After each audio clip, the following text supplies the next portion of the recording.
Ya, Assalamualaikum warahmatullahi wabarakatuh. Selamat pagi ya, masih pagi ya. Selamat pagi semuanya, semoga semua dalam keadaan sehat-sehat selalu. Oke, ini masih pagi, jadi jangan ngantuk-ngantuk banget ya. Jadi untuk materi sebenarnya untuk minggu ini seharusnya pengembangan genetika ya, pengembangan maksudnya pengembangan genetik terhadap abiotic stress, and then next week biotik. Kemarin sebenarnya minggu kemarin kan Ibu seharusnya mengisi biokontrol tentang virus ya, itu Ibu belum upload lagi. Tapi karena topiknya berbeda dengan topik hari ini, jadi tidak ada kaitannya, jadi bisa dilanjutkan. Jadi kita lanjutkan untuk topik hari ini dulu. Nah, sebelum masuk ke pengembangan, itu kemarin Ibu sempat tanya beberapa mahasiswa ya tentang masalah cekaman abiotik sama biotik. Mungkin ada yang belum belajar ataupun basic tentang pemahaman abiotik dengan biotik stress itu masih kurang ya. Jadi Ibu akan jelaskan itu sedikit, and then kemudian kita baru masuk tentang pengembangan seperti itu.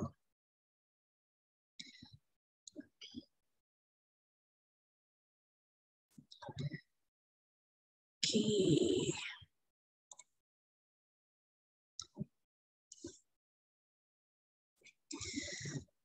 Oke. Nah, jadi sebelum masuk ke pengembangan, Ibu terangkan sedikit tentang stres ataupun cekaman ya. Jadi untuk masalah stres cekaman ini sebenarnya ada bukunya. Nanti kalian bisa lihat karena Ibu sudah download. Nanti Ibu akan upload di Lensa ya. Jadi kalian kalau mau membaca atau lebih memahami tentang cekaman stres tentang tanaman bisa ya. Tapi sebenarnya untuk cekaman stres ini lebih kepada sisi pertanian ya. Tapi kalau kita karena biotek jadi lebih ke pengembangannya ataupun apa namanya lebih kepada perubahan genetika pada tanaman untuk melindungi tanaman dari stres tadi ya. Tapi untuk kita membuat pengembangan, pastilah kita harus memahami basicnya dulu, ya. Jadi harus mengerti stres tanaman itu seperti apa dan sebagainya, baru bisa kita lanjutkan ke pengertian ataupun kepada proses pengembangannya seperti itu. Jadi untuk basic nanti kalian perlu baca-baca ya. Nggak semua Ibu terangkan, tapi kalian perlu baca sendiri untuk pengetahuan diri sendiri seperti itu. Oke, jadi inti utama ataupun cekaman, perkataan cekaman itu bermaksud stres juga ya. Jadi kondisi perubahan lingkungan abiotik ataupun biotik ya, dan biotik yang mungkin akan menurunkan atau merugikan pertumbuhan pertumbuhan ataupun perkembangan tumbuhan itu sendiri ya.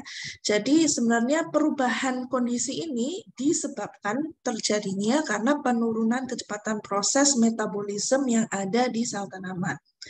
Nah, ketika ada stres di dalam tanaman, pastilah metabolismenya turun, fotosintesisnya berkurang, dan sebagainya. Sama dengan kalau terjadi pada kita ya, misalnya ada stres, kita panas, demam, dan sebagainya, maka ada terjadinya penurunan metabolisme dan sebagainya, seperti itu.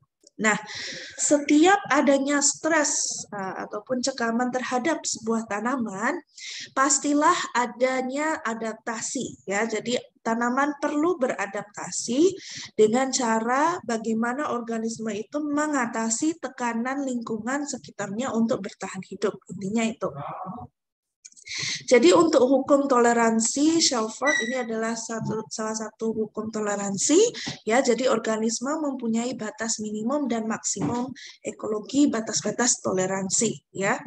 Jadi setiap ada stres pasti ada toleransinya ya, baik dari beberapa segi. Oke, jadi organisme yang mampu beradaptasi, mampu beradaptasi dengan lingkungannya, contohnya memperoleh air, udara, nutrisi, mengatasi kondisi fisiknya, mempertahankan hidup dari musuh alaminya, bereproduksi, merespon perubahan dan sebagainya. Ini adalah sekadar kisi-kisi tentang kemampuan adaptasi tanaman tersebut. Ya, jadi sebenarnya adaptasi ini ada 3 jenis adaptasi, ada morfologi, fisiologi, dan tingkah laku. Nah, tapi untuk hari ini fokusnya adalah lebih ke arah fisiologinya. Ya, kalau morfologi itu dari survei kelihatan dan sebagainya. Fisiologi itu adalah proses di dalam tanaman tersebut ya. Tingkah laku misalnya daunnya rontok dan sebagainya seperti itu. Tapi fisiologi adalah lebih kepada metabolisme tanaman tersebut. Oke, jadi bentuk perubahan itu ada apa aja? Jadi ada bersifat balik, reversible ataupun irreversible ya. Jadi ada yang bisa pulih, ada yang bisa ataupun tidak bisa pulih ya. Jadi dia bersifat tetap ataupun dia tidak elastis ya. Lebih kepada plastik ya, dia nggak bisa kembali elastis dan sebagainya. Ya, jadi ada beberapa sifat-sifat cekaman ataupun cekaman yang biasanya berlaku pada tanaman. Contohnya ada temperatur, kekeringan, cahaya, salinitas. Salinitas itu lebih kayak misalnya garam ya, kandungan garam, terus genangan air, defisit oksigen dan sebagainya. Nah, ini kalian bisa baca. Ya, jadi dari environmental stress ada abiotik, biotik, kemudian stress response itu akan berlaku seperti resistensi, acclimatization, growth, survival, susceptibility dan sebagainya. Ini hanya beberapa stress response dari tanaman. Ya, oke. Jadi bedanya abiotik, stres abiotik dengan biotik apa? Jadi kalau abiotik itu lebih kepada lingkungan, kalau biotik lebih kepada organisme hidup ya. Jadi kayak gangguan dari luar ya, seperti fungi, bakteria, insek, herbivora dan sebagainya. Tapi kalau abiotik lebih kepada lingkungan. Contohnya temperatur, ya, air, garam, radiasi ataupun intensitas cahaya, kemudian ada bahan kimia, ya, chemical exposure. Oke, yang pertama contohnya adalah abiotic stress terhadap temperatur ya. Jadi kalau kalian lihat contoh kurva ini ya, jadi semakin naik temperatur itu, semakin menurunnya juga laju pertumbuhan ya. Jadi pada kondisi temperatur yang stabil ataupun sedang itu pertumbuhan akan naik ya. Tapi ketika temperaturnya itu sudah melebihi kondisi yang diperlukan pada tanaman, maka dari itu pertumbuhannya akan menurun ya. Itu logikanya simple as that. Ya, jadi tanaman yang mengalami cekaman suhu tinggi akan mengalami perubahan pertumbuhan fisiologi, sistem metabolisme dan produktivitasnya akan berkurang. Ya, selain itu, cekaman suhu juga menyebabkan ketidakseimbangan antara fotosintesis dan respirasi. Jadi, kadang fotosintesisnya bisa berkurang dan sebagainya. Ya, fotosintesis biasanya akan menurun dan sedangkan fotorespirasi akan semakin meningkat. Nah, ini perlu diingat. Kemudian di mana terjadi inaktivasi dan dinaturasi beberapa enzim yang menyebabkan penurunan fotosintesis. Kalau kita belajar di enzimologi dan sebagainya, ketika suhu naik dan sebagainya dan tidak sesuai dengan suhu enzim, maka bisa terjadinya denaturasi. Sama juga dengan enzim-enzim yang berada di dalam tanaman ya. Jadi semua fungsional enzim itu sama di tubuh manusia ataupun di tanaman kurang lebih sama. Jadi kenaikan suhu akan menurunkan aktivitas enzim ataupun menyebabkan denaturasi seperti itu. Itu tadi tentang temperatur ya. Sekarang tentang air ya. Ini contoh untuk cekaman air adalah misalnya di sini ada tanaman jahe. Misalnya pada tanaman jahe ya.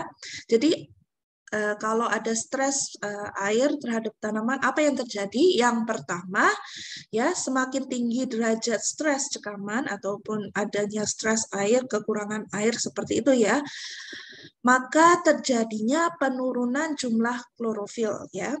Kemudian yang kedua ada juga peningkatan kadar prolin. Oke. Mungkin ada beberapa yang tidak mengerti prolin itu apa. Oke. Ya, jadi prolin itu sebenarnya senyawa penciri biokimia atau metabolit osmotik ya yang ada di dalam tanaman yang biasanya disintesis ataupun diakumulasi pada berbagai jaringan tanaman terutama pada daun apabila tanaman menghadapi cekaman kekeringan. Ya, jadi banyak senyawa-senyawa di dalam tanaman juga akan berpengaruh pada stres ataupun cekaman-cekaman.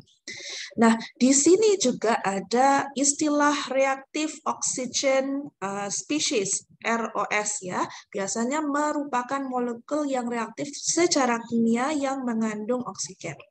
Nah, ketika cekaman air itu tinggi ataupun stres air itu tinggi ya.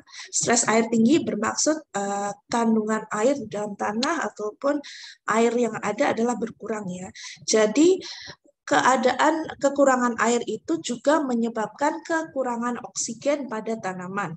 Ya, kurang lebih seperti itu. Jadi penurunan biosintesis klorofil ya. Jadi karena ada penurunan klorofil, maka juga hambatan proses transfer elektron ya terhadap aktivitas enzimatis yang dibutuhkan fotosintesis itu juga berkurang karena adanya akumulasi dari reaktif oksigen species ROS. Nah, ini penerangan lebih detailnya itu ada di jurnal, nanti Ibu akan masukkan dalam lensa, jadi kalian bisa do some extra reading ya, untuk memahami lebih detail, seperti itu. Tapi untuk pengetahuan umumnya, intinya ketika ada stres air, maka adanya penurunan jumlah klorofil dan juga peningkatan kadar prolin ya. Jadi klorofil turun, prolin naik seperti itu. Nah, ini lebih ekstra info tentang prolin, kalian bisa baca lebih ya. Jadi intinya prolin itu apa? Prolin itu lebih kepada asam amino ya. Jadi ada kandungan asam amino biokimia di dalam tanaman itu sendiri adalah dihasilkan ya ataupun disintesis dari hasil fosforilisasi glutamat ya. Glutamat itu sejenis asam amino. Kalau fosforilisasi maksudnya penambahan gugus fosfat ya. Jadi pastikan kalian sudah bisa mengerti istilah-istilah ini. Ya, karena udah di semester berapa ini sekarang. Ya. Jadi akumulasi prolin ini biasanya akibat dari peningkatan asam amino bebas ketika tanaman berada pada lingkungan stres ya. Ini semua pengertian itu kalian bisa baca di jurnal-jurnal ya untuk mengerti lebih dalam lagi. Tapi untuk kalian degree student ya intinya kalian perlu mengerti beberapa istilah seperti itu aja ya. Tapi untuk pemahaman lebih dalam kalian perlu memahami lebih lagi. Tapi karena kita fokusnya adalah lebih ke biotek, jadi untuk tanaman itu kan luas ya pengertiannya dan sebagainya, itu kalian perlu memahami lebih detail dengan sendiri ya. Misalnya nanti kalian mengambil skripsi, nanti kan akan membaca lebih lagi ya tentang proses apa yang kalian mau ambil ya, misalnya skripsinya tentang tanaman dan sebagainya. Nah, dari situ kalian akan lebih mengerti tentang tanaman. Oke, ini adalah contoh yang tadi tanaman jahe ya. Kalau misalnya jumlah klorofilnya turun, ini adalah riset yang dijalankan oleh Busal dan Sinde pada tahun 2011 ya. Jadi di sini kalian bisa lihat grafnya ketika adanya stres air, maka per hari semakin lama akan berkurangnya jumlah klorofil, tapi untuk jumlah kadar prolin itu sendiri akan ada peningkatan seperti itu. Oke, tadi ada stres temperatur air, kemudian stres pada intensitas cahaya. Jadi contohnya di sini ya, jadi jumlah klorofil pasti akan meningkat karena cahaya banyak ya. Jadi dia akan meningkat untuk meningkatkan naungan. Kemudian laju fotosintesis juga meningkat ya, dan meningkat dengan meningkatnya intensitas cahaya. Jadi misalnya kalau tanaman itu siang hari pastilah dia berfotosintesis ya, karena intensitas cahayanya meningkat. Kalau malam intensitas cahaya berkurang kan, ataupun tidak ada dan sebagainya, berkurang sangat-sangat minim, makanya fotosintesis juga berhenti. Nah, jadi maksud kepada stres ini bukan berarti dia memberikan stres, tapi keadaan misalnya ada intensitas cahaya, maka keadaan klorofilnya meningkat dan juga fotosintesisnya meningkat, seperti itu. Ya, ini hanya contoh korelasi yang digunakan di dalam jurnal ya. Mereka mengambil beberapa parameter dan diuji ANOVA ya, untuk melihat perbedaan nyata ataupun tidak beda nyata, seperti itu. Kemudian selain ada tiga stres tadi, kemudian ada juga konsentrasi CO2 ataupun carbon dioxide ya. Jadi meningkatnya konsentrasi berpengaruh negatif terhadap lingkungan, apakah ya? Namun mempunyai arti positif bagi tumbuhan tanaman. Bagaimana itu? Oke. Jadi sebenarnya semakin tinggi kadar CO2 yang diberikan ke tanaman mampu meningkatkan laju fotosintesa ya. Ini sebenarnya sama aja ya. Jadi ketika fotosintesis berlaku ataupun terjadinya fotosintesis itu, konsentrasi CO2 yang diambil oleh tanaman pastilah meningkat ya. Jadi konduktansi stomata, efisiensi penggunaan air, total akumulasi biomasa pada tanaman dan batang, daun, rimpang dan sebagainya itu juga adanya korelasi positif ataupun sama-sama meningkat, seperti itu. Kemudian produktivitas tanaman jahe dapat meningkat dengan meningkatnya konsentrasi CO2 yang diberikan. Nah, ini dari bahasa stres ya, stres, cengkaman, konsentrasi dan sebagainya. Nah, tapi kalau kita lihat sendiri pada tanaman itu kan memang dia menggunakan CO2 dan sebagainya. Nah, setiap kondisi yang ada ataupun diberikan kepada tanaman itu juga bisa disebut sebagai stres ataupun cengkamannya. Karena kadang konsentrasinya rendah ataupun naik dan sebagainya, malam, pagi, siang, sore, ya perubahan cuaca, perubahan temperatur dan sebagainya itu merupakan suatu stres terhadap tanaman. Stres tidak semestinya dia buruk, tapi juga stres itu adalah symbolize ya, ataupun perkataan stres cengkaman itu lebih kepada kondisi tanaman itu terlibat langsung ataupun langsung dikenakan ataupun di tanaman itu berada di lingkungan seperti itu. Jadi kalau tanaman itu lingkungannya baik ataupun misalnya ada panas, ada dingin dan sebagainya, itu semua sebenarnya merupakan stres, tapi memang itu adalah proses pertumbuhan tanaman adalah seperti itu. Jadi tidak semua tanaman itu bisa, misalnya kalau yang hidup di tropis ya, misalnya ya, dengan suhu-suhu Asia yang biasanya dalam 27, 28, kadang sampai 30 ya. Tapi juga ada tanaman yang bisa hanya hidup di keadaan dingin ataupun keadaan dingin, contohnya pada winter season dan sebagainya ya. Jadi enggak semua tanaman bisa mengikuti ataupun mendapatkan stres yang sama seperti itu. Oke, sebentar. Sebelum itu Ibu akan lanjutkan ke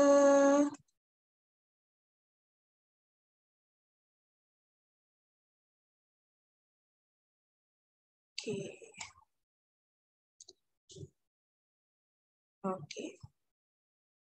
Ya, tadi intinya mengerti ya, maksudnya beberapa stres tanaman itu ada apa aja, abiotik itu yang apa, biotik yang mana, jangan sampai terbalik ya. Abiotik itu lebih kepada lingkungan, kalau biotik itu lebih kepada stres dari luar.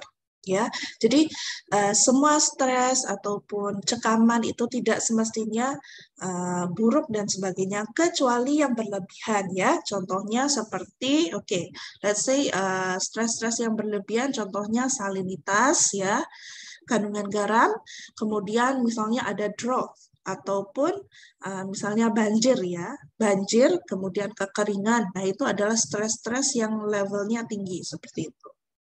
Nah, ini materi yang diadaptasi ya dari plant bioteknologi.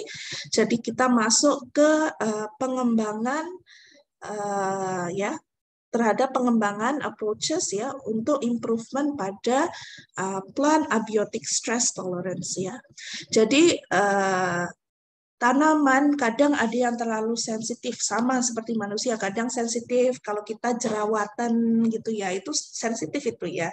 Ya, itu mungkin bisa abiotik ataupun biotik ya, contohnya seperti itu. Jadi ada yang jerawatan, ada yang mungkin sensitif pada dingin ataupun debu dan sebagainya, jadi bersin dan sebagainya. Sama juga dengan tanaman, ya ada yang sensitif, ada yang tidak dan sebagainya.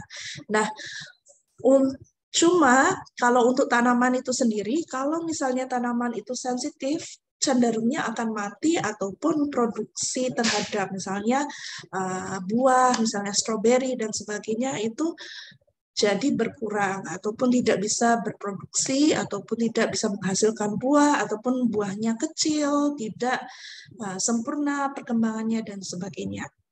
Ya, jadi karena itu tanaman kita sebagai bioteknologis ya, kita harus bisa memberikan solusi terhadap abiotic stress yang tanaman-tanaman ini dapatkan ya. Jadi kita harus membantu dalam proses improvisasi abiotic stress tolerance ya. Jadi tanaman itu bisa tolerate ataupun beradaptasi lebih baik kepada stres abiotik tadi.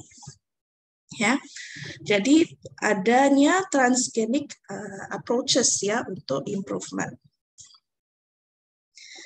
Oke. Yang tadi ya, stress environmental stress, contohnya drought stress, salt stress, high temperature, cold stress. Ini 4 abiotic stress yang biasanya adalah stres yang berlebihan. Kalau contoh air, oksigen, CO2 dan sebagainya itu adalah stres normal ya, karena keadaan lingkungan.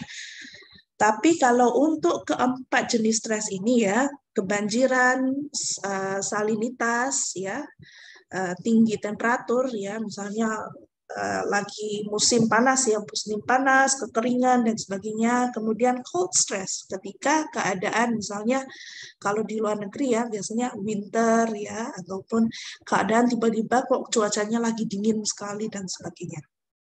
Jadi ini adalah 4 environmental stress yang biasanya tanaman harus kita berikan booster ya, lebih kepada booster ataupun transgenic tolerance. Kemudian, oke.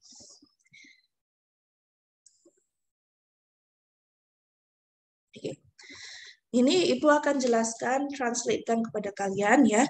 Jadi a variety of abiotic stresses causing crop loss ya. Jadi dari keadaan stres abiotik itu sendiri sebenarnya menghasilkan atau mengurangi kadar crop itu sendiri lebih dari 50% ya. Jadi kalau misalnya ditanam misalnya padi ataupun tanaman-tanaman crop ya ditanam lebih dari 50% itu rusak ya ataupun loss ya, tidak bisa dipanen dan sebagainya. Kemudian due to declining water availability ya, jadi kekurangan air itu juga bisa menyebabkan 30% of crop production will be at risk ya. Jadi ketahanan pangan itu sendiri untuk kedepannya bisa berkurang sebanyak 30% karena kekurangan air ya. Sekarang ini sudah mulai banyak tempat-tempat yang kekurangan air dan sebagainya ya, karena kurangnya hujan ataupun kemarau panjang dan sebagainya. Jadi crop production will be at risk ya. Jadi akan dalam keadaan yang tidak baik.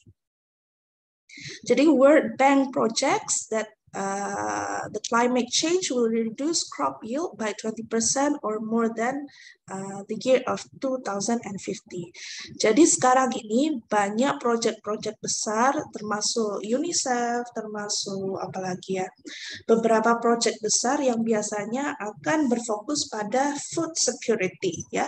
Jadi food security itu biasanya berfokus pada crop production ataupun produksi tanaman-tanaman yang biasanya dipakai untuk makan ya, seperti itu. Jadi a lot of projects are focusing pada crop production untuk food security seperti itu.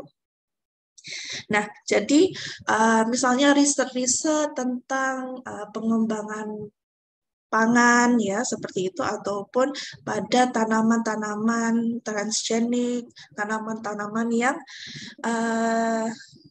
biasanya untuk melindungi tanaman dari stress tolerance dan sebagainya, itu biasanya masuk dalam kategori food security as well. Ya, so for that reason transgenic plant have to be developed ya. Jadi untuk ketahanan pangan ataupun untuk kita semua bisa makan aman, tidak ada kekurangan makanan, makanya harus ada proses transgenic plant ya untuk di-develop seperti itu. Oke, ya Syarifah, it's okay, telat. Oke.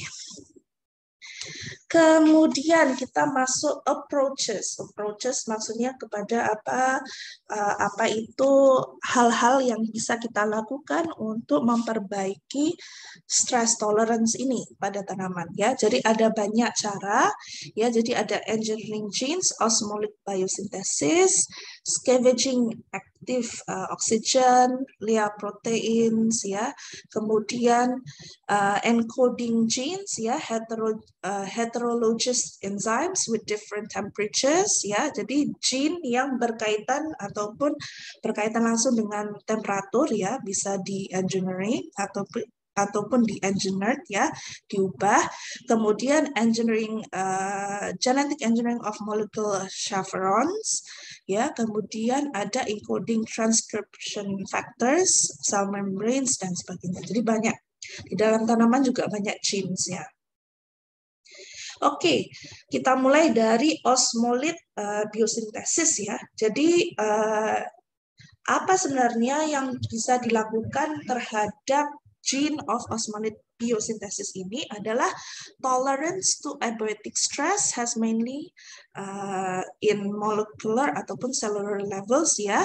Biasanya menggunakan proline, glycine, betaine, ya, sugar such as sucrose, trehalose, fructans, sugar alcohols, sorbitols, mannitol, ya, dan sebagainya itu ya. Ini adalah beberapa gene yang bisa diubah ataupun diedit seperti itu ya, transcribe seperti itu. Ya, jadi these osmolites are uniformly neutral with respect to cellular functions. Ya, osmolit ya, osmolit kalau kita lihat perkataan osmolit ini lebih kepada cekaman air ya. Jadi dia stres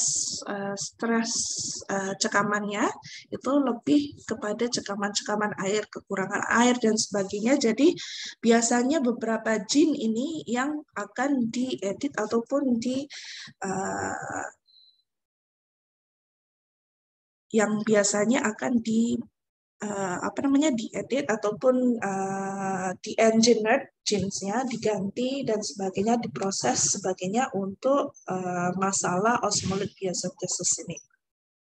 Oke, jadi di sini ada accumulation of these molecules help plants to retain water within cells, protect cellular compartments from injury caused dehydration. Ya, jadi beberapa komponen tadi biokimia tadi seperti prolin dan sebagainya itu bisa disuppress ataupun ditingkatkan dan sebagainya untuk retain water ya. Jadi untuk menghindari dehidrasi pada tanaman.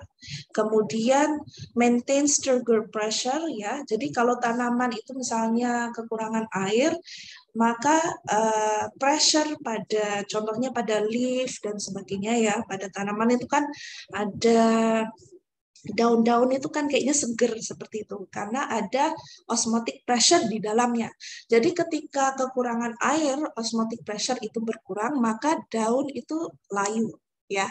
Jadi ketika daun-daun layu itu, nah makanya harus ada transgenic plant ya untuk mengekalkan keadaan supaya tanaman itu tetap segar, airnya enggak habis dan sebagainya ya. Jadi tidak berlaku dehidrasi terhadap tanaman seperti itu.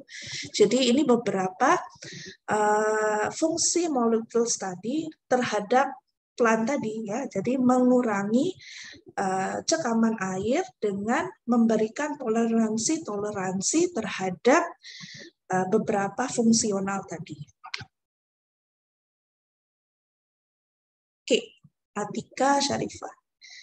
Ya, jadi selain dia supaya mengurangi dehidrasi juga untuk maintain osmotic pressure di dalam tanaman ya, trigger pressure during water stress ya, kemudian stabilize the structure and function certain macromolecules ya. Jadi bukan hanya tentang osmotic pressure, bukan hanya tentang dehidrasi, tapi juga untuk menstabilkan keadaan struktur dan fungsional macromolecules tadi di dalam tanaman. Kemudian juga ada signaling functions or induction of adaptive pathways ya. Jadi setiap di dalam tanaman itu juga ada sistem metabolit, sistem metabolisme, katabolisme dan sebagainya. Jadi beberapa fungsi-fungsi dari seperti prolin tadi dan sebagainya itu untuk menjaga signaling function ataupun pathways di dalam tanaman itu untuk tetap berfungsi ya, walaupun adanya stres pada tanaman. Kemudian juga adanya scavenge reaction, reactive oxygen species ya, sama dengan ROS tadi. Oke, kita masuk ke prolin. Jadi prolin itu biasanya accumulates in many organisms in response to drought and salinity. Nah, jadi ketika keadaan drought atau drought itu keadaan kekeringan, ya, drought, and also salinity, ya, keadaan salinity ataupun keadaan garam pada kadar air itu berlebihan, maka biasanya prolin ini akan meningkat ya, seperti tadi yang Ibu jelaskan before ya di slide ini. Kita lihat kembali di sini. Ya, jadi ketika stres cekaman air meningkat, maka kadar prolin itu pasti akan meningkat ya. Jadi kalau di sini kita lihat ya, jadi kalau keadaan ada cekaman air, maka prolin akan accumulate ya. Jadi prolin itu sendiri akan meningkat. Nah, prolin itu sendiri encoded by nuclear gene ya. Dia ini biasanya dihasilkan oleh gene ya, gen pyrrolin 5-carboxylate synthesis ya. Itu singkatannya biasanya P5CS ya ataupun P5CS seperti itu. Jadi biasanya untuk mengekang ataupun memberikan kadar prolin ini supaya tidak berlebih ataupun cukup ya, nggak berlebihan, makanya biasanya akan yang gennya yang akan diubah ataupun disesuaikan adalah gen P5CS tadi itu ya. Jadi prolin may serve as hydroxyl radical scavenger, reducing the acidity of the cell. Ya. Jadi prolin ini tujuan ada prolin itu untuk mengekang ataupun menahan air itu supaya tidak keluar dari tanaman tadi. Jadi kalau misalnya ada transgenic plantation ya, ataupun kita mau mengubah gennya, itu biasanya kita akan uh, membantu produksi prolin tadi itu supaya menjaga osmosis osmotic pressure di dalam tanaman tersebut ya. Kemudian protect protein integrity and enhance activities of different enzymes. Oke. Jadi kadang ada tanaman itu sebenarnya dia produksi prolinnya itu rendah. Jadi kita harus menambah produksi prolin di dalam tanaman ya. Jadi dengan cara menambah produksi prolin di dalam tanaman itu biasanya using the gene ya tadi itu from moth bean. Nah, itu contohnya.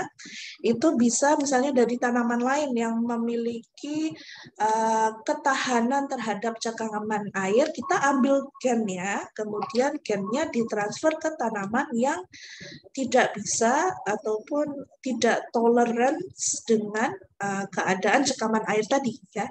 Jadi gennya yang diambil apa adalah yang gen tadi itu ya, P5CS gene from moth bean bisa diadaptasikan ya kepada tanaman transgenic ataupun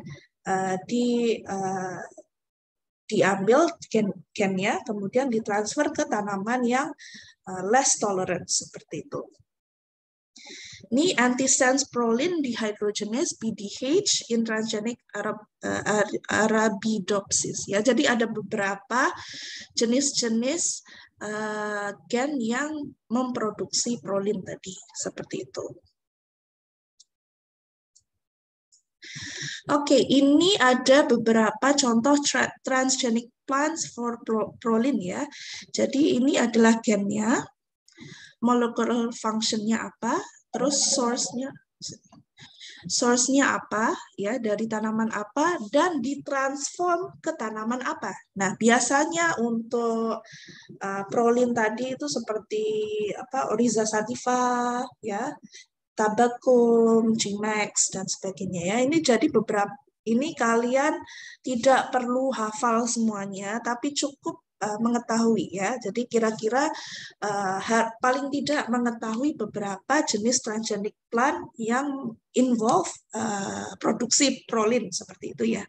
Jadi dari beberapa gennya itu yang ditransformasikan kepada tanaman apa dan tanaman source-nya ada apa aja. Jadi performance of transgenic plant-nya itu misalnya untuk mengurangi apa? Misalnya keadaan drought and salt tolerance ya, increase biomass, higher fresh shoot and root weight. Ya, jadi kadang kalau misalnya padi seperti itu ya kan kadang kekeringan, kurang hujan dan sebagainya. Nah, dari situ kita ingin supaya padi itu nggak mati dan sebagainya, makanya dari itu adanya keadaan transgenic plant ya, jadi menambah produksi prolin di dalam tanaman padi tersebut dengan adanya transform gene from another plant ya, jadi dari tanaman lain kita ambil gennya dan kita masukkan ke dalam tanaman yang tadi ya supaya bisa tahan kekeringan dan sebagainya.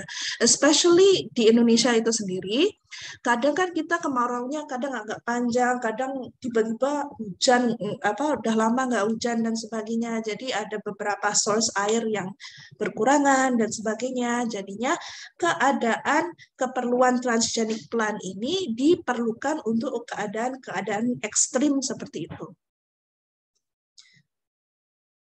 Oke. Nah, ini beberapa contoh, tidak harus dihafalkan semua, tapi setidaknya mengerti ya gennya apa. Ya, gen-gen yang terlibat dalam produksi prolin itu apa harus tahu. Kemudian beberapa transgenic plant yang biasanya yang pernah berhasil ataupun digunakan ya. Proses ini apa, dan performance of transgenic plant itu. Jadi toleransinya terhadap apa? Nah, itu pasti harus tahu ya. Kemudian ini juga beberapa contoh lain ya.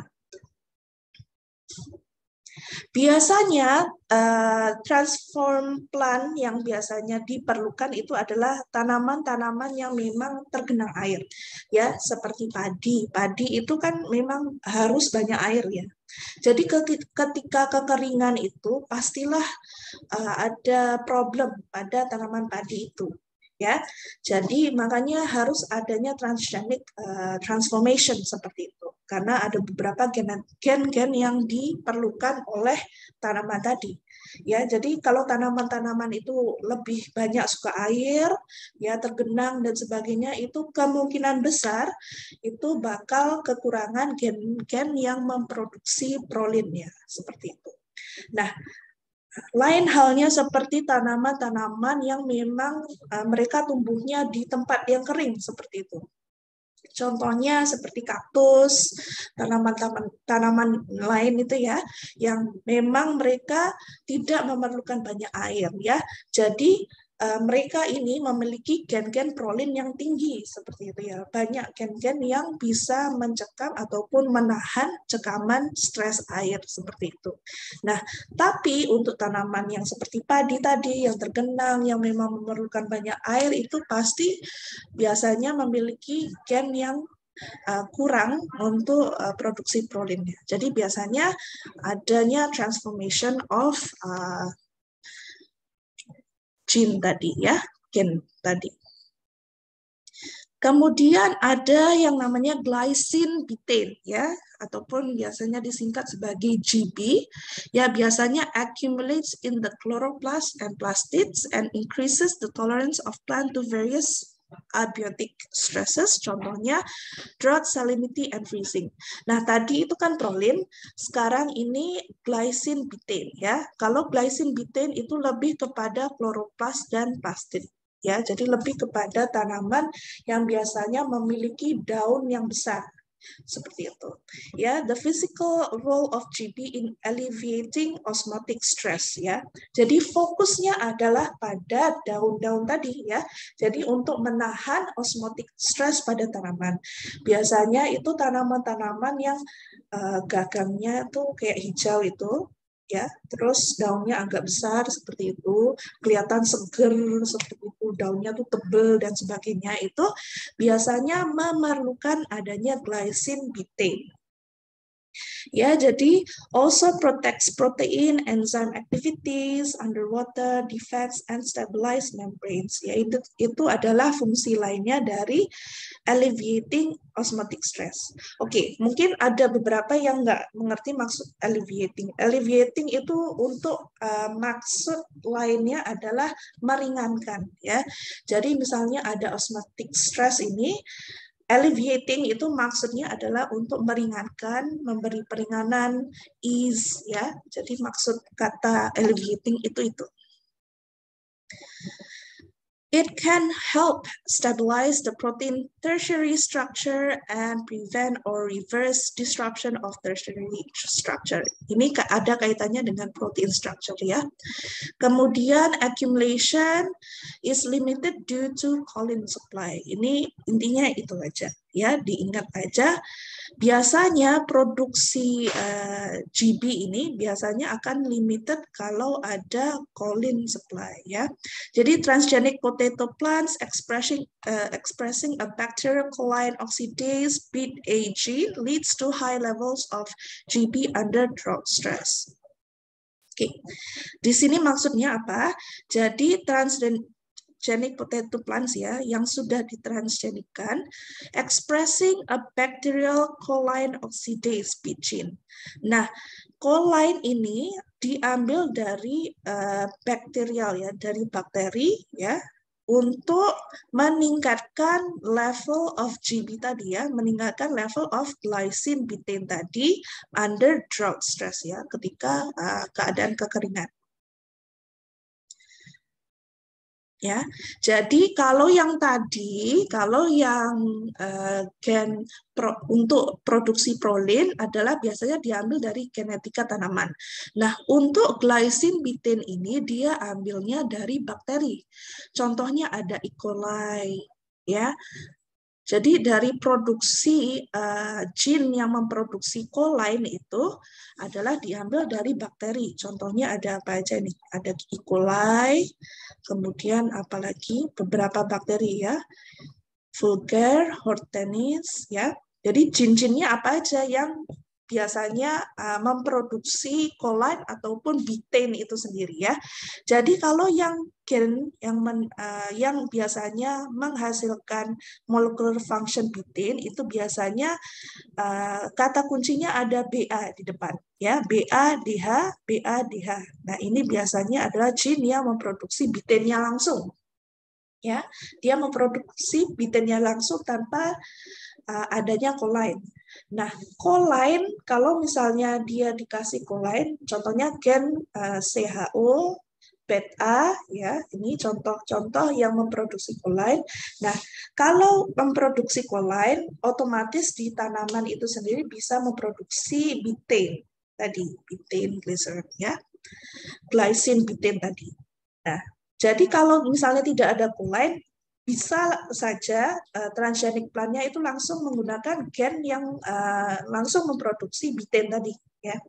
Jadi misalnya di sini memang molecular function yang dihasilkan adalah betaine aldehyde dehydrogenase, tapi di dalam tanaman itu akan adanya pathway ataupun proses yang mengubah betaine aldehyde itu untuk menjadi glycine betaine. Ya, kalau choline dia akan meningkatkan kadar glycine betaine di dalam tanaman, tergantung dengan pathway masing-masing. Ya, jadi di sini bisa source-nya mostly harus diingat E. coli itu harus ingat ya. Yang source lain ya kalau misalnya lupa nggak apa-apa, tapi ada hortensis ya di sini beberapa source ya, diingat beberapa aja dan pastikan tahu misalnya tanaman apa aja biasanya transgenic plant-nya itu apa. Contoh di sini banyak Oryza sativa lagi ya, Zimase ya tanaman jagung ya dan beberapa tanaman lainnya. Dan transgenic plant-nya ini stress tolerance-nya apa harus tahu fungsi-fungsinya, misalnya ada drought, salt tolerance, dan sebagainya ya. Ini bisa diingat beberapa. Dan beberapa jenis gennya apa aja. Ada PIT-E, biasanya yang terkenal ada BETA, dan juga BADH, ini CHO, ya. Itu perlu diingat. Oke, tadi sudah dua ya, jadi ada dua transgenic plant jenisnya untuk drought stress. Nah, ini adalah sugars and sugar alcohols ya. Kita masuk ke pergulaan ya. Jadi accumulation of sugar related compounds responds to osmotic stress. Oke. Di mana ada garam, gula berarti kaitannya adalah dengan osmotic stress ya, sama dengan kalau misalnya kita kebanyakan gula itu kan tidak baik untuk ginjal. Sama juga kalau kelebihan garam ya, itu akan mempengaruhi osmotic pressure pada darah seperti itu. Nah, ataupun kandungan air di dalam tubuh seperti itu. Ya, jadi sama dengan tanaman. Jadi untuk response towards osmotic stress juga bisa menggunakan sugars ataupun sugar alcohols. Ya, jadi these compounds stabilize the membranes and protein during dehydration ya. Jadi menjaga kadar ataupun menstabilisasi keadaan membrane dan juga protein dalam ketika dalam keadaan dehidrasi seperti itu. Kemudian, sugars can replace the water molecules and stabilize the proteins or membranes in similar of water molecules ya. Jadi di dalam tanaman ini sugar juga diperlukan seperti itu. Makanya kadang kalau kalian belajar seperti contohnya let's say ya, misalnya kita ingin menanam tanaman ya, media tanaman ya, MS dan sebagainya, mesti kan kita tambah gula dan sebagainya kan. Nah, itu untuk menstabilisasi keadaan membrane dan protein pada tanaman tersebut. Oke, kemudian ada trehalose ya. Ini adalah a rare non-reducing sugar. Ini adalah salah satu non-reducing sugar ya. Jadi trehalose protects the biological molecules in response to different stress condition. Nah, beberapa nama tadi intinya kalian sebagai bioteknologis harus tahu ya fungsi prolin itu apa, choline tadi itu apa. Nah, terus ini ada trehalose itu apa fungsinya. Nah, ini yang perlu diingat seperti itu. It does not accumulate high enough levels in most plants, probably because of the presence of trehalose activity. Nah, biasanya tidak banyak dihasilkan ataupun accumulation-nya tidak nggak setinggi kadar akumulasi beberapa biokimia lainnya, senyawa kimia lainnya ya, tapi ini dikarenakan oleh presensi trehalose activity karena ada trehalose activity di dalam proses ataupun di dalam pathway tanaman tersebut. Ya, jadi trehalose synthesized into two steps, ya, glucose 6-phosphate and uridine diphosphoglucose via trehalose 6-phosphate. Ya, jadi trehalose ini yang maksudnya trehalose activity ini berkaitan dengan fotosintesis utama dan juga glikolisis dalam tanaman ya. Ya, karena dia melibatkan glucose 6-phosphate ya. Ya, jadi ada proses yang biasanya dipakai untuk sugar tadi di-convert into tenaga seperti itu. Terus the first step is catalyzed by trehalose phosphate synthase TPS and the second by trehalose 6-phosphate. Ini kalian perlu tahu aja ya. Kemudian di sini ada transgenic plants for trehalose. Oke. Gene apa aja ya? Gennya ada apa aja? Ada TPS1, ada TPP1. Nah, ini kalian perlu ingat beberapa ya. It's okay, nggak perlu ingat semua, nggak apa-apa. Yang penting mengerti ya. Misalnya gen-gen seperti ini adalah untuk trehalose ya. Contoh di sini molecular function yang dihasilkan apa? Kemudian source-nya apa? Nah, di sini source-nya macam-macam. Bisa dari bakteri, bisa dari tanaman itu sendiri. Nah, tanaman itu sendiri kemungkinan besar adalah mungkin tanaman yang sudah sebenarnya berlaku transgenic plant. Ya, dia statusnya adalah transgenic plant. Bisa juga sudah dia transgenic plant tadi kan sudah ada gene-nya, jadi diambil dari situ juga bisa. Ya, Saccharus cerevisiae ya, E. coli tadi. Kemudian ada apa lagi di sini? Saccharomyces cerevisiae ya. Jadi kebanyakannya cerevisiae tadi ya, spesies cerevisiae, E. coli ya, untuk biasanya transform plantnya adalah Oryza sativa. Jadi lebih kepada tanaman crops tadi ya, tanaman padi dan sebagainya. Fungsinya untuk apa? Enhance drought tolerance, sama ya. Jadi ini untuk memperbaiki cekaman air tadi. Jadi kadang ada yang memakai trehalose, ada yang pakai misalnya tadi memakai sugars ataupun glycine bitin tadi, kemudian bisa memakai prolin ya. Jadi tergantung keperluan tanaman itu sendiri, memakai jenis gen apa untuk mengekalkan keadaan osmotic pressure di dalam tanaman, seperti itu. Ini kalian baca, diingat ya, yang nggak harus diingat semua, tapi yang penting memahami fungsi daripada gen-gen tadi. Kemudian juga adanya fructans and other carbohydrates ya, di sini ada fructan, polyfructose molecule serves as the main storage carbohydrate in many plant species ya.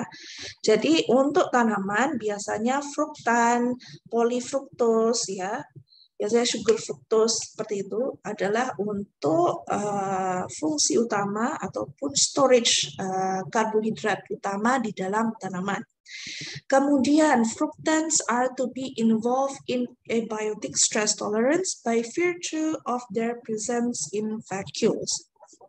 Ya, jadi fungsi fructans ini untuk mengekalkan abiotic tolerance tadi adalah pada vacuoles, ya, pada vacuoles tanaman seperti itu. Kemudian fructans juga thought to protect plants against drought and cold stress. Evidence of this was derived from transgenic plants. Ya, jadi biasanya fructans ini juga diambil ataupun ditransferkan dari transgenic plant, ya. Jadi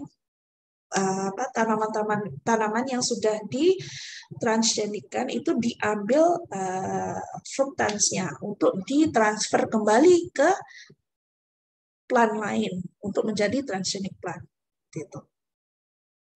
It acts as regulators or signal molecules, thus influencing plant metabolism as scavengers of ROS. Ya, ini nanti tentang ROS, Ibu ada jurnalnya, nanti kalian baca ya. Nggak ada untuk ini, tidak ada tugas. Mungkin next week Ibu akan kasih. Cuman untuk minggu ini kalian harus membaca beberapa jurnal yang Ibu kasih, karena itu full understanding of ROS dan beberapa signal molecules tadi, ya. Kemudian fungsi fructan itu juga to promote process of root branching, thus increasing the root surface and subsequent water uptake. Oke. Di sini bermaksud fructan itu juga membantu proses penyebaran ataupun penumbuhan akar, ya. Jadi akarnya itu bukannya dia bertambah banyak, tapi dia branching juga. Jadi akar itu kan banyak branch-nya, ya, banyak cabang-cabangnya itu. Jadi dia akan menambah cabang-cabang pada akar itu untuk mengekalkan ataupun untuk menaikkan root surface, ya. Root surface itu adalah area surface untuk root itu untuk mengekalkan ataupun meningkatkan water uptake, ya. Jadi supaya tanah yang ada airnya dan sebagainya itu lebih cepat terserap airnya, seperti itu. Ya, jadi kalau rootnya sedikit, maka uptake of water adalah berkurang, betul? Ya, jadi kalau misalnya rootnya itu besar, rootnya banyak, ya, akarnya itu banyak, bercabang dan sebagainya, itu maka surface area-nya untuk mencekam ataupun mengambil air dari dalam tanah itu lebih tinggi, seperti itu.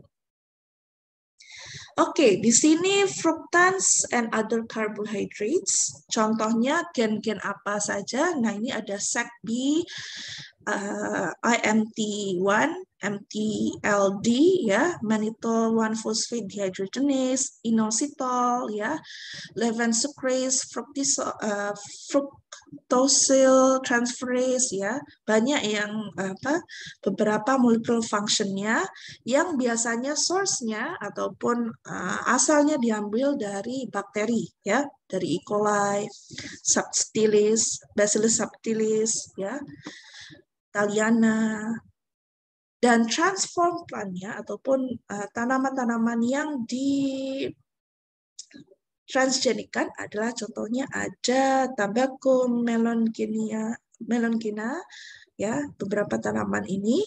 Kemudian fungsinya apa? Sama, ya. Ini masih skopnya dalam drought ataupun salinitas, ya. Jadi kalau untuk fructans ini lebih kepada source-nya bakteri, transform plant-nya lebih kepada tanaman-tanaman selain tanaman-tanaman padi tadi, jagung dan sebagainya.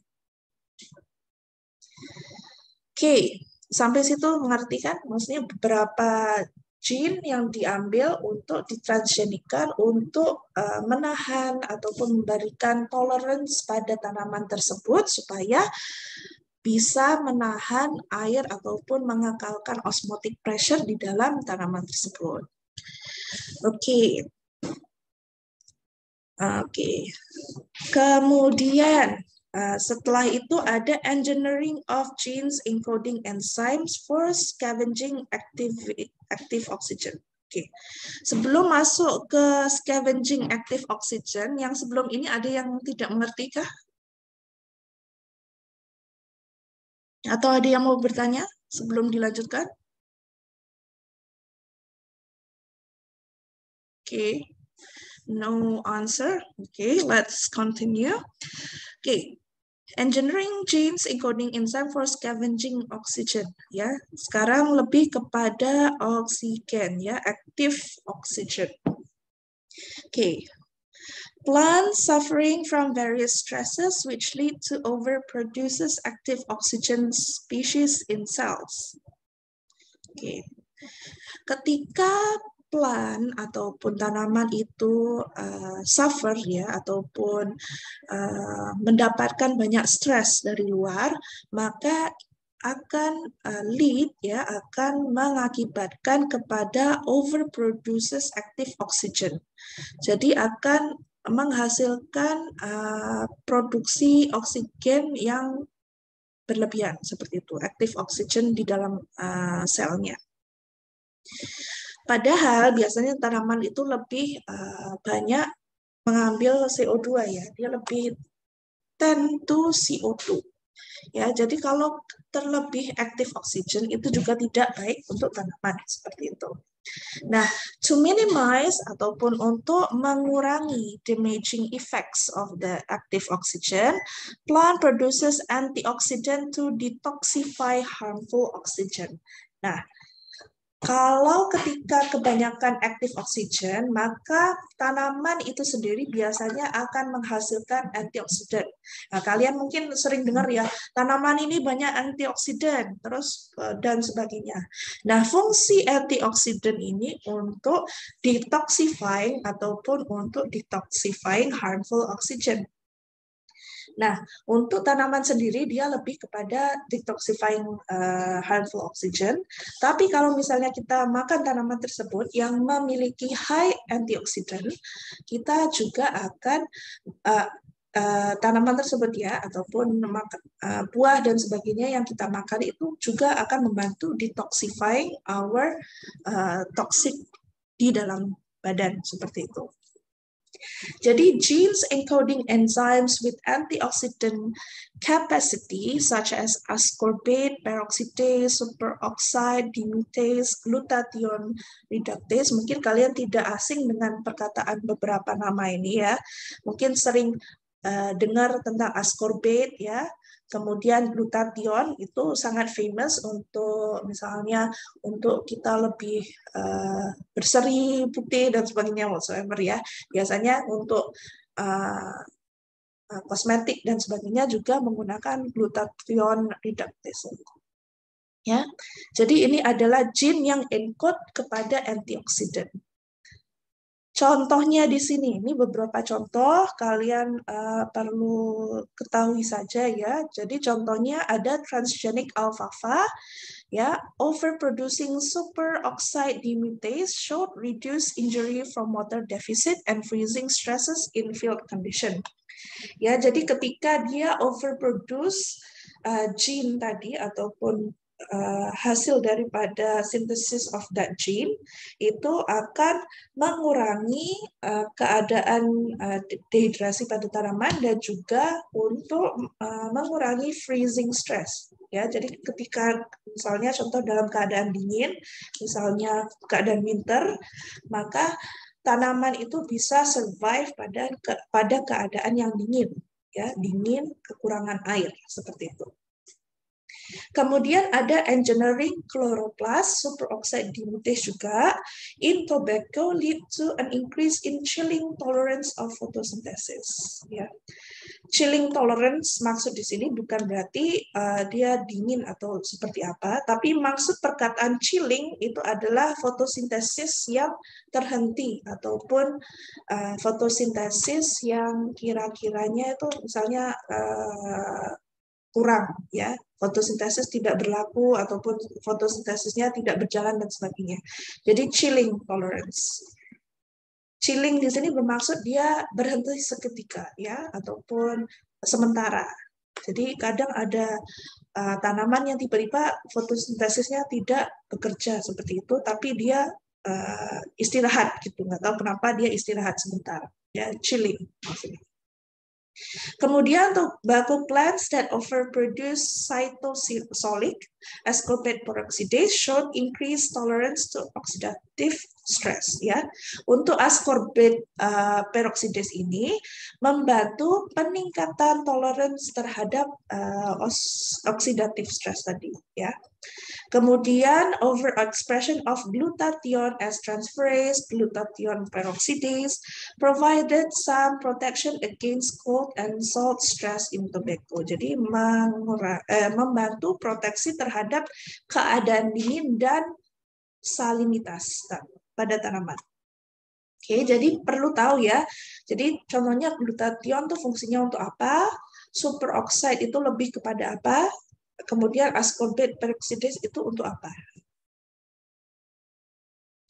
Oke, itu tadi adalah lebih kepada oxygen active stress. Kemudian ini lebih kepada genes encoding LEA protein. Ya, LEA LEA ya, singkatan dari leaf embryo abundance. Proteins is activated under osmotic stress ya. Jadi under osmotic stress berarti drought ataupun kebanyakan air dan sebagainya. Jadi ada beberapa gene yang akan encode this protein ya, leaf embryo abundance. Ya, jadi LEA proteins play a role in desiccation tolerance during seed development and in response to dehydration, salinity, and cold stress. Oke, perkataan desiccation tolerance itu adalah keadaan di mana tanaman itu bisa mengekalkan moisture, ya. Jadi sama dengan misalnya mengekalkan supaya tidak dehidrasi, ya, intinya sama. Kemudian apa aja fungsi dari LEA proteins? Ini perlu diingat, ada maintenance of protein and membrane structure, ya. Jadi untuk mengekalkan struktur protein dalam tanaman. Kemudian sequestration of ions. Oke, sequestration of ions di sini bermaksud adalah untuk mengekalkan ion-ion ini untuk tidak berpencar. Dia akan menahan ataupun apa ya istilahnya? Dia lebih kepada mengekalkan ion-ion itu untuk tidak berpencar, ya. Intinya akan mengekalkan kondisi ion-ion itu supaya berada di posisinya masing-masing, seperti itu. Kemudian binding of water, ya, dia akan bind with water untuk mengekalkan osmotic pressure tadi, ya. Jadi air-air ini di-bind, ya, ditahan supaya tidak keluar dari tanaman. Kemudian operating as molecular chaperones. Oke. Oke, chaperones itu tadi apa? Oke. Nanti akan dijelaskan berikutnya. Oke, example untuk gene yang berkaitan dengan LEA protein itu bisa dari barley, tanaman barley, tomato.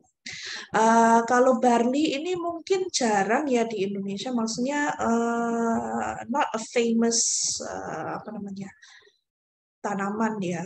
Mungkin ada, maksudnya orang kenal tapi not sure.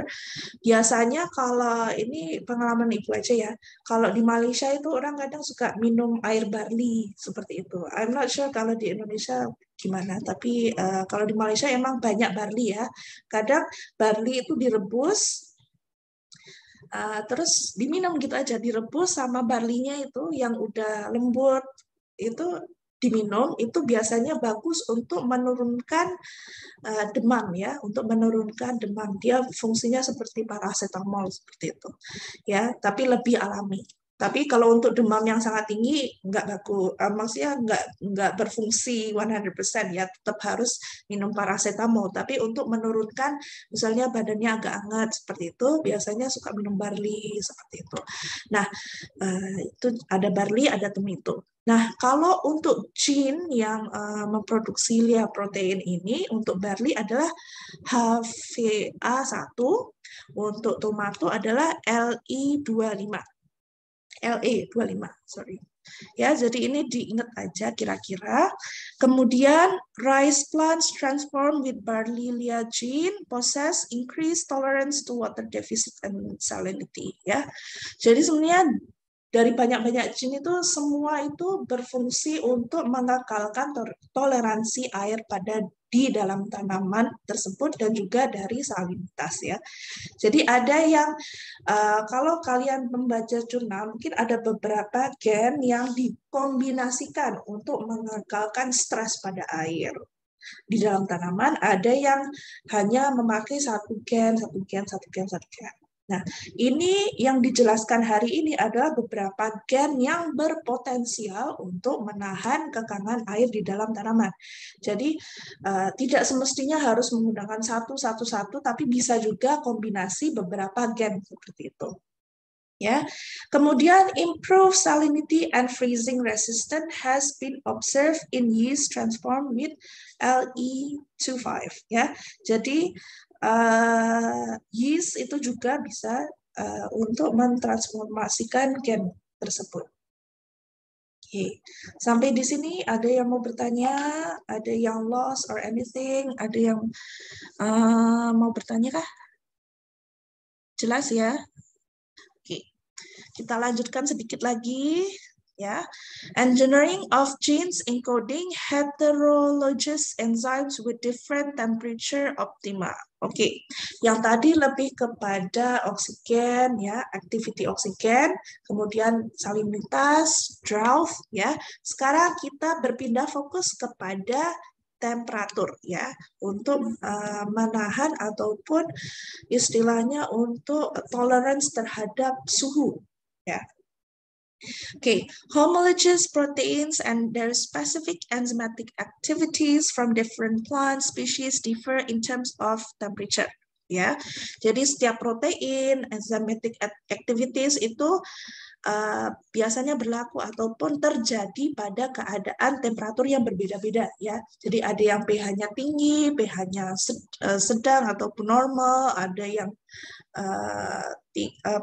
misalnya pH-nya itu tinggi ya, misalnya lebih kepada pH 10 dan sebagainya, ada yang rendah pH-nya ya, acidic and non-acidic ya. Jadi when a gene called NADH hydroxypyruvate reductase from cucumber ya, dari cucumber tadi, higher optimum growth temperature was transformed into tobacco, lower optimum growth temperature. Jadi the optimum temperature of transgenic tobacco was increased. Oke, di sini bermaksud gen of NADH ini dari cucumber ataupun dari tanaman cucumber. Ibu tiba-tiba los. Maksudnya dari timun ya. Cucumber maksudnya dari timun itu memiliki resistensi ataupun toleransi terhadap higher optimum growth temperature ya. Jadi memiliki gen yang tahan terhadap growth temperature gitu ya. Jadi temperatur yang agak tinggi itu dia tahan. Nah, kemarin itu Ibu lihat tesisnya bukan tesis ya, lebih kepada PhD dissertation presentationnya Bu Dinar ya, kemarin ceritanya adalah lebih kepada cucumber dan juga strawberry ya. Jadi ada memberikan stress of heat stroke ya terhadap tanaman cucumber itu. Nah, karena cucumber ini memiliki toleransi terhadap temperatur tinggi untuk growth optimumnya.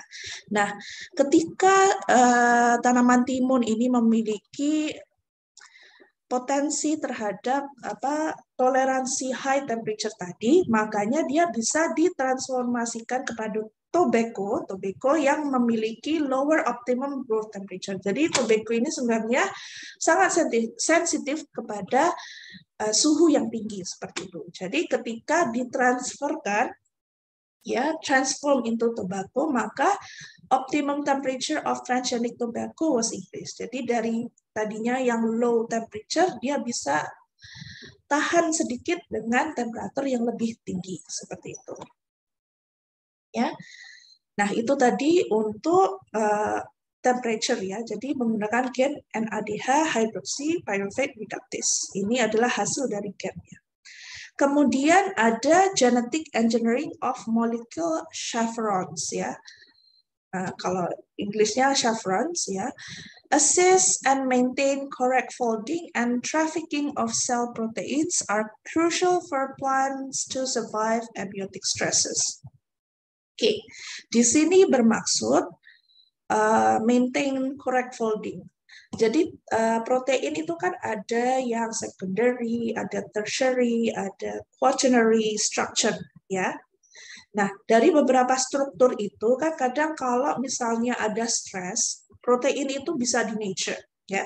Ketika protein itu denature, makanya kadang foldingnya ataupun lekukan-lekukan pada protein itu akan dari misalnya kayak kita rambut keriting terus diluruskan seperti itu ya. Nah keadaan denaturation itu ya, jadi fungsi molekul chaperones itu untuk mengekalkan kondisi protein itu dalam folding yang betul ya, ataupun dalam keadaan bentuk yang benar ya, and trafficking of cell proteins ataupun perpindahan ataupun proses pathway proteinnya itu yang tetap pada keadaan yang stabil seperti itu ya.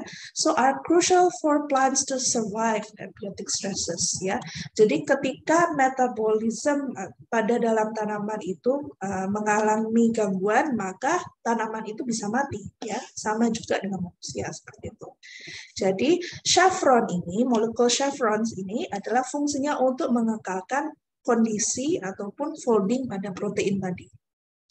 Nah, contohnya adalah an antisense inhibition of HSP70 family prevented Arabidopsis plants from acquiring thermotolerance. Oke, thermotolerance maksudnya termo adalah dari perkataan heat ya, ataupun temperature. Jadi thermotolerance berarti dia untuk mengekalkan toleransi terhadap suhu ya. Jadi when it comes to protein ataupun ketika involve protein seperti itu, maka harus ada tolerance terhadap temperatur. Karena biasanya temperatur itu kaitannya dengan protein. Ya, temperatur tinggi maka protein denature ya.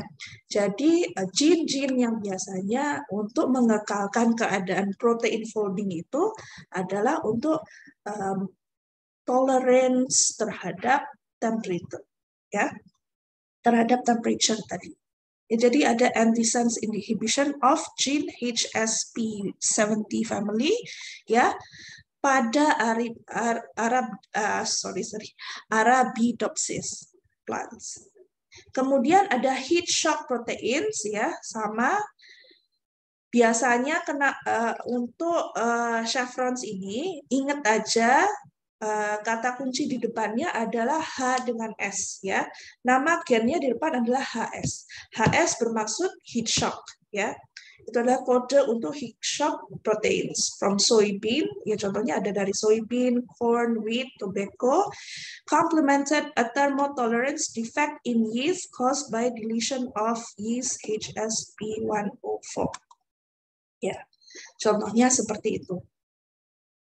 Itu tadi untuk heat shock ya. Heat shock adalah contoh molekul chaperones ya. Kemudian engineering of genes encoding transcription factor, ya ini lebih kepada transcription factor ya. Nah, fungsinya berfungsi untuk apa? Responses of plant to abiotic stress are multigenic and single gene is not likely to induce the whole cascade. Ya, jadi setiap gene itu tidak bermaksud dia akan memperbaiki keseluruhan cascade of the pathway di dalam tanaman tersebut. Maka dari itu, transcription factors for abiotic stress-induced genes have been identified, cloned, and used for transgenic experiment. Nah, ini masih agak baru.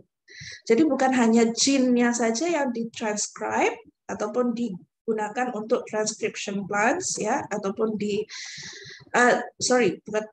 transgenic plants ya, tetapi bisa juga menggunakan transcription factors untuk memperbaiki stress tolerance di dalam tanaman. Kemudian simultaneous expression of downstream stress-inducible genes have been achieved with parallel increase in stress tolerance. Ya, jadi expression dari transcription factor tadi juga biasanya membantu dalam stress-inducible genes. Ya, jadi dia side to side, dia bekerja bersama dengan gen yang di transgenikan seperti itu. Contohnya apa? Oke, untuk transcription factor contohnya ada overexpression of transcriptional activator, contohnya CBF1, C repeat binding factor, induce the expression of COR, cold regulated genes, and increase freezing tolerance. Ya, ini adalah contoh, ini cukup diketahui saja. If you want to know more, kalau mau mengerti lebih dalam tentang beberapa jenis gen ini, memang harus banyak baca. Ya, Ibu sendiri juga, I'm not really into plant, but itulah semua harus untuk mengetahui lebih detail memang harus membaca sendiri. Oke, kemudian genetic engineering of cell membranes, sedikit lagi ya. Membranes are critical sites of injury by chilling, freezing, heat, and osmotic stress. Ini hanya, jadi intinya cell membranes itu adalah faktor di dalam tanaman ataupun sel-sel membran di dalam tanaman itu sangat penting ya untuk dijaga dari chilling, freezing, heat, osmotic stress itu tadi. Karena sel membran di dalam tanaman itu ya adalah faktor di mana kalau misalnya selnya itu sendiri rusak dan sebagainya, maka metabolic pathways tidak bisa berjalan ya, protein tidak bisa dihasilkan dan sebagainya. Jadi harus benar-benar dijaga seperti itu. Increased level of unsaturated membrane lipids leads to higher membrane fluidicity, improves plant chilling tolerance, and photosynthetic parameters. Ya, jadi unsaturated lipid ya akan meningkatkan higher membrane fluidicity. Maksudnya akan meningkatkan kadar fluid di dalam tanaman tadi. Kemudian contohnya ada apa? Tobacco transform with acyl ACP glycerol 3-phosphate acyl transferase GPAT from chilling tolerance species of Arabidopsis acquired chilling tolerance ya. Ini sekedar untuk pengetahuan. Contohnya apa? Ya, jadi kalau untuk genetic engineering of cell membranes-nya itu lebih kepada acyl ACP ya, acyl ACP kalau bahasa Indonesia-nya. Oke. Untuk abiotic stress, gen yang terlibat adalah cukup ini ya, untuk pengetahuan kalian cukup sampai di sini. Mungkin ada yang mau bertanya sebelum Ibu memberikan tugas untuk membaca jurnal? Ada yang mau bertanya? Ada yang lost or anything? Ada yang bingung? untuk bagian pengembangan transgenic plant ini sebenarnya kalian cukup mengetahui ya, misalnya gen-gen apa saja yang terlibat untuk induce the stress tolerance seperti itu. Jadi tidak perlu memahami sampai detail bagaimana prosesnya dan sebagainya karena ini masih degree level ya. Jadi kalian cukup mengetahui beberapa prosesnya yang bisa membantu dalam induce stress tolerance tadi. Ya, jadi dari beberapa contoh yang diberikan itu harus diketahui ya. Kalau paling tidak mengetahui gen-gen apa yang terlibat, misalnya contohnya ada apa aja tadi, misalnya prolin dan sebagainya. Oke, sebelum we end, Ibu mau tanya coba di sini ada beberapa yang bisa menyebutkan contoh-contoh yang gen-gen yang diberikan yang Ibu tadi sebutkan. Ada yang bisa menjawab? Oke, kalau enggak Ibu panggil ya namanya. Ayo, siapa? Contoh, apa yang kalian ingat ya? Yang seingatnya apa? Contohnya apa? Arif?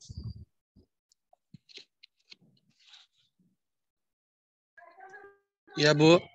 Contohnya apa aja? Yang kamu ingat? Contoh gen yang terlibat dalam stress tolerance apa?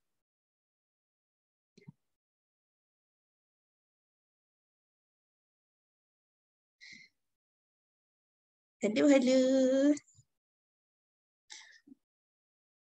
Berikan contoh, misalnya apa?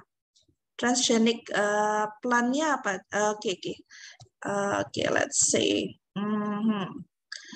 Untuk heat shock, ya, itu paling gampang ya. Untuk heat shock gene, biasanya kodenya apa? Ada yang bisa menjawab? Atau Ibu panggil ini? Syarifah? Iya, Bu. Untuk heat shock gene, biasanya dia kode depannya ada apa? Kode ya, Bu.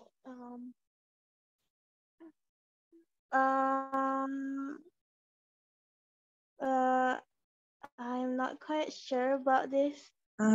Itu kode gene ekspresinya ya, Bu? Gennya, gen untuk heat shock tolerance itu apa biasanya? Paling gampang itu apa? Ibu udah sebut padahal heat shock. Gennya biasanya dimulai dengan huruf apa? G. G? Are you sure? I'm not pretty sure. Kan Ibu tadi sebut ya heat shock. Paling gampang. Berarti kode gennya itu depannya intinya ada H dengan S. Heat shock. Ya. Jadi gen HS berapa-berapa, misalnya belakangnya ada 01 atau HSP70. Nah, itu tolerance terhadap apa? Membantu toleransi terhadap? Wait. Ibu tadi sebutkan heat shock. Heat shock. Berarti toleransi terhadap? Tekanan panas. Ya, temperatur. Oke. Oke, kalau BITA, ya BETA itu untuk apa? Dia produksi apa dan untuk fungsinya untuk apa? Ada yang bisa menjawab? Kira-kira? Oke, kalau untuk BITA, BETA ya, itu untuk produksi kolain ya, itu fungsinya adalah untuk drought stress ataupun salinitas ya. Drought stress itu adalah kekeringan ya, kekurangan air, dehidrasi dan juga terhadap salinitas. Oke, nanti kalian baca lagi, kalian ingat, hafal ya, yang nggak harus hafal semuanya, it's okay, tapi paling tidak beberapa Gen itu tahu ya, contohnya seperti heat shock itu harus tahu karena gampang ya, depannya ada HS ya, seperti itu. Misalnya, terus misalnya contohnya kalau prolin itu sumbernya dari apa? Misalnya sumbernya dari tanaman. Tanaman yang biasanya ditransgenikkan apa? Oryza sativa ya, contohnya padi seperti itu ya. Nanti kalian baca kembali. Ya, untuk materi hari ini cukup sampai di sini. Untuk materi minggu depan adalah lebih kepada pengembangan biotik ya. Itu juga banyak gennya. Jadi kalian harus bisa, kalau bisa kalian sendiri buat tabel sendiri ya. Tulis lagi kembali ya, dikumpulkan ada gen-gen apa aja dan sebagainya. Ya, untuk tugas Ibu berikan di minggu depan. Jadi untuk minggu ini fokus untuk kalian membaca jurnal, ya, memahami topik pengembangan ya, dan juga menghafalkan misalnya beberapa jenis-jenis gen yang terlibat dalam transgenic plant dan sebagainya. Oke, jadi untuk hari ini cukup sampai sini.